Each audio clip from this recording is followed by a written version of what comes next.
tell us about something this conference, your work, particularly your new book about the understanding of internet, and some of the issues relating to media, what is happening at the moment, news of the world. How do you see the future of media? Thank you, sir. Right. I guess the first day was about understanding the role of the internet in society. And it was partly a reaction to the way in which the internet has been overhyped. The prediction was that the internet would promote global understanding, that it would empower the weak, that it would transform the economy, and those predictions were checked out, and to a large extent they haven't come true. Even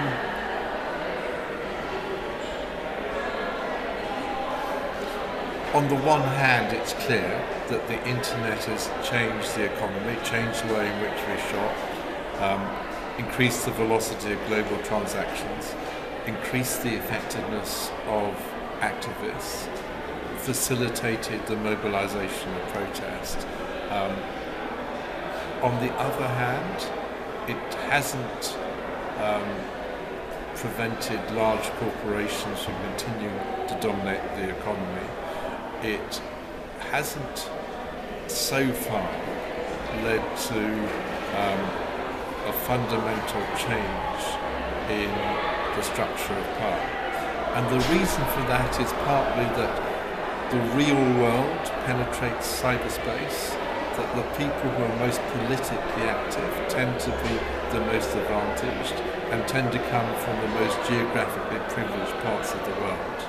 And even the uprisings, which look as if they are fulfillment of the power of the internet to undermine dictators, is partly misleading.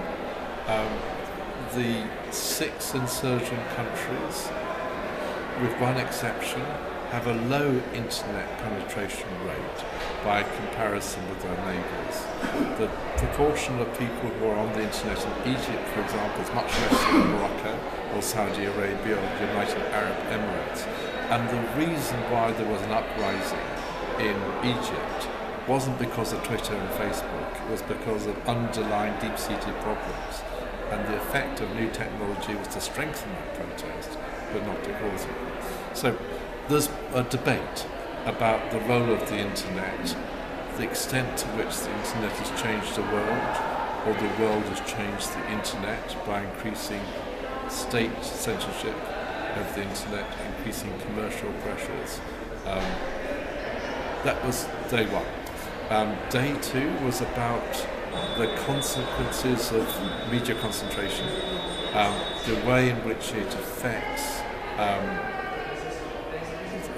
intimidates politicians by a combination of hope and fear, and a debate also about the decoupling of journalism from advertising as a consequence of the migration of advertising to the net.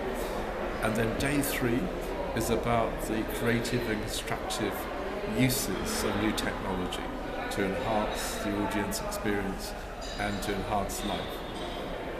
At this point I must go because the next session is about to start.